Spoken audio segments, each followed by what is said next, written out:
Oke, baik, kita akan melanjutkan pembahasan terkait dengan jurnal eliminasi atau konsolidasi menggunakan metode ekuitas di tahun kedua sampai dengan tahun terakhir. Ini tabel amortisasi yang sudah kita bikin tadi. Untuk penjumlahannya di sini masih sama ya.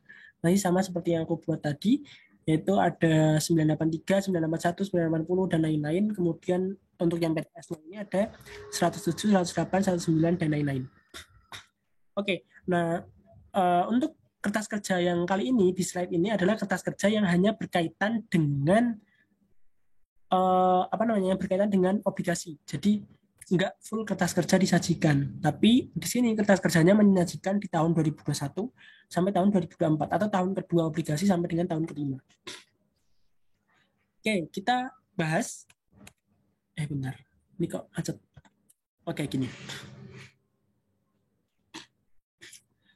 Untuk periode yang kedua di tahun 2021 ini kita akan mencatat kita akan memasukkan ke kertas kerja konsolidasi adalah terkait expense. Ya, terkait expense dari PTP. Apa expense itu? Expense yang berkaitan sama obligasi ya interest expense-nya ini. Interest expense yang kita masukkan itu adalah interest expense per tahun ya. Karena kertas kerja konsolidasinya ini disajikan tiap tahun, bukan tiap semester. Jadi 981 ini akan masuk ke interest expense yang di sini di PTP. Akan masuk di PTP. Selanjutnya di tahun kedua, di tahun ketiga, di tahun bonds yang ketiga itu 980 ini akan masuk ke yang 980 180 di interest expense tahun 2022. Bentar. Oke, kita pakai ini. Di tahun yang ketiga 978 ini akan masuk ke interest expense tahun ketiga dan begitu juga tahun keempat. Nah, selain ada interest expense, akun lawannya interest expense itu kan ada interest income. Interest income ini dari sisi PTS. Maka kita lihat dari tabel amortisasi PTS, untuk tahun 2021 atau tahun kedua bonds itu terbit, maka nilainya adalah 108. Ini kita masukkan ke interest expense di kolom PTS. Begitu juga sampai tahun keempat. Interest expense, interest income, dan income. Nah, bonds payable-nya ini adalah karena dia akunnya bonds payable, berarti kita harus lihat ke tabel amortisasi si PTP, karena si bonds payable ini punyanya PTP. Akun bonds payable ini miliknya PTP. Maka kita lihat yaitu sebesar 10 di tahun kedua di tahun kedua berarti 10.065 592 10.045 di tahun ketiga bonds, kemudian tahun keempat bonds ini ada 10.023 dan tahun terakhirnya atau tahun jatuh temponya itu pasti akan sebesar 10 juta atau sebesar par value-nya awal tadi diterbitkan par value-nya 10 juta akan sama seperti itu. Nah, sedangkan lawannya si bonds ini adalah investment in bonds atau investment in debt miliknya si PTS. Maka kita lihat dari akun PTS itu yang di kolom biru ini, yaitu saldo sebenarnya saldo akhir tahun di tahun tersebut. Cuman kan kalau akhir tahun 2021 itu kan jadi awal tahun 2022. Makanya kita pakai yang 966 ini. Masukkan ke 966 ini masukkan ke yang sini. 976 masukkan ke tahun ketiga, 987 ke tahun keempat, dan 1 juta ke tahun kelima. Dan tahun terakhir atau tahun kelima ini sudah pasti akan sebesar par value-nya sebesar 1 juta. Nah, ini yang aku masuk tadi bahwasanya laba konstruktif 60.000 tadi yang sudah dibahas di awal, itu tiap tahun akan mengalami penurunan. Tiap tahun tidak akan sama, yaitu ini jumlahnya 50.437 di tahun kedua, tahun pertama tadi di sini 60.000. Tahun kedua 50, tahun ketiga 39, dan seterusnya sampai 14.000. Ini untuk kolom-kolom terkait dengan jurnal eliminasi. Misalkan kita bahas untuk poin yang A. Yang A ini, jurnal eliminasi yang pertama kali kita bikin berkaitan dengan bonds payable itu adalah jurnal untuk mengeliminasi bonds payable dan investment in bond. Maka jurnalnya tadi kan debit bonds payable sebesar 10% dari ini. 10% dari 10.065 sekian. Sebesar 1.006.000 sekian ini. Ini A. Kemudian pasangan bonds payable itu adalah investment in bond. investment in bond-nya ini nggak usah kita kali 10%. Kenapa? Karena tabel amortisasi si PTSS itu adalah angka-angka yang sudah sebesar kepemilikannya dia 10%. Gitu. Kenapa di sini dikalikan 10%? Ya karena yang kita eliminasi yang berkaitan sama PTS. Yang berkaitan sama PTS itu bond cuma 10%. Sisanya selisih antara 1.006.000 sama 966 ini adalah gain on retirement of bond sebesar 39787. Itu gain on retirement di tahun pertama. Tapi kalau tahun kedua sesuai dengan materi yang sebelumnya tadi dijelaskan, tahun kedua sampai tahun terakhir itu menggunakan akun RE awal, bukan menggunakan akun gain on retirement gitu. Jadi di sini masuknya ke return earnings. Itu untuk jurnal yang A. A di tahun 2021 sampai tahun 2024 itu masih sama seperti itu. Kemudian kita bahas yang B. Yang B itu jurnal terkait dengan investment income dan investment expense. Investment income itu kan investment income atau pendapatan bunga itu kan berarti dari sisi si PTS yang membeli, ya, yang mendapatkan pendapatan. Maka 108-nya ini dapat dari mana? Dapat dari sini. Sesuai sama persis yang di sini, sama persis yang di buku besarnya ini. Sedangkan yang PTP itu adalah interest expense. Dia yang membayarkan beban. Nah, interest expense-nya ini 98.000 itu sebesar 10% dari interest expense yang di sini. Kenapa 10%? Karena tadi yang berkaitan sama PTS cuman 10%. Kalau misalkan PTS-nya beli 40% bond, berarti di sininya nanti dikalikan 40%, gitu dan seterusnya. Kemudian selisih antara 108 dengan 98 ini itu masuk ke return earning, atau kalau di tahun pertama dia masuk ke gain on retirement sebesar 98 sekian ini. Sebesar 10.000 sekian. Nah, 10.000 sekian ini itu berasal dari gain on retirement, dan 39 ini yang poin A itu juga berasal dari gain on retirement aslinya. Cuman kan akunnya karena tahun kedua dan tahun terakhir itu kan akunnya beda lagi menggunakan RE. Nah, kalau dijumlahkan hasilnya adalah 50.437. Tahun selanjutnya caranya seperti itu. Jadi gain di tahun pertama sampai tahun terakhir itu akan semakin menurun karena adanya piecemeal atau adanya realize gitu. Dari tahun ke tahun dia semakin realize gitu. Makanya dia menurun. Tahun ke 2022 sampai 2024 ya aku jelasin ya karena sifatnya sama seperti tahun 2021. Jadi kita langsung masuk ke yang metode ekuitas saja. Oke.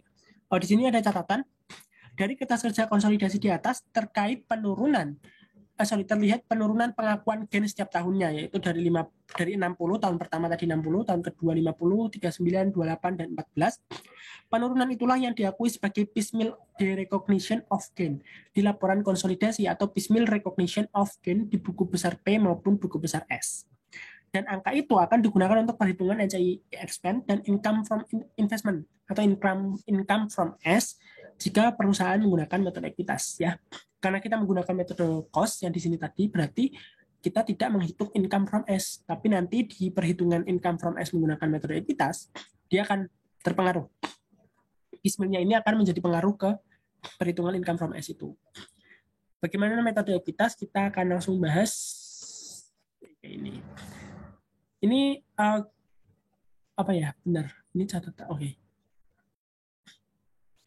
Baik, antara tabel amortisasi metode cost maupun metode ekuitas itu tetap sama. Angkanya sama, nggak ada yang berubah.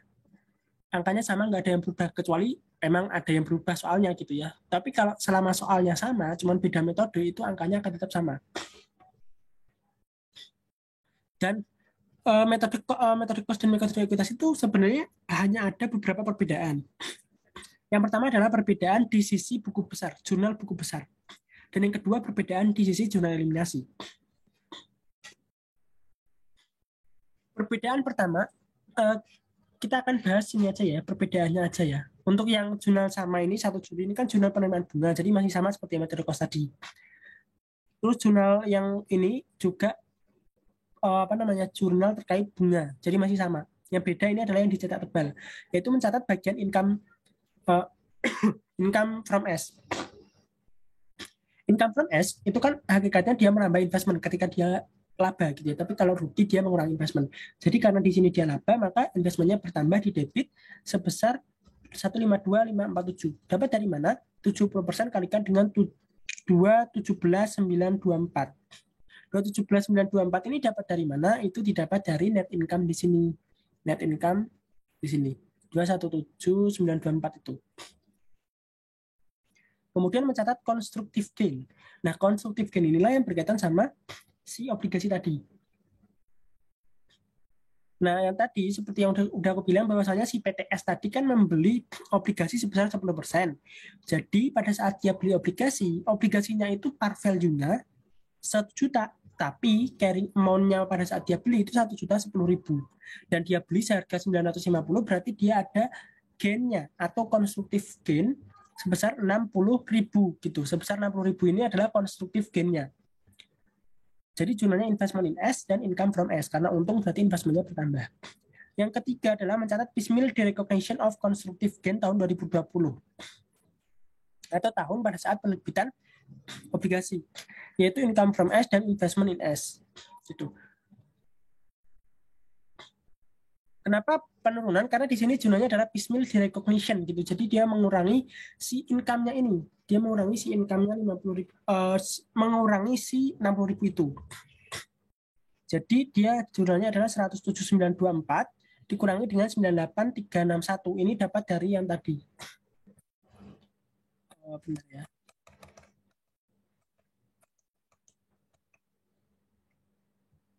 Mana ya yang ini? Nah ini. Tahun 2020. Tabelnya yang ini tadi berarti 1 Januari 2020 yang jumlahnya tadi 98.314 yang dikali 10%, kemudian dikurangi dengan totalnya di sini berapa 107 sekian gitu ya, atau yang ini tadi 98.614 kali 10% dikurangi dengan 107. Oke, itu.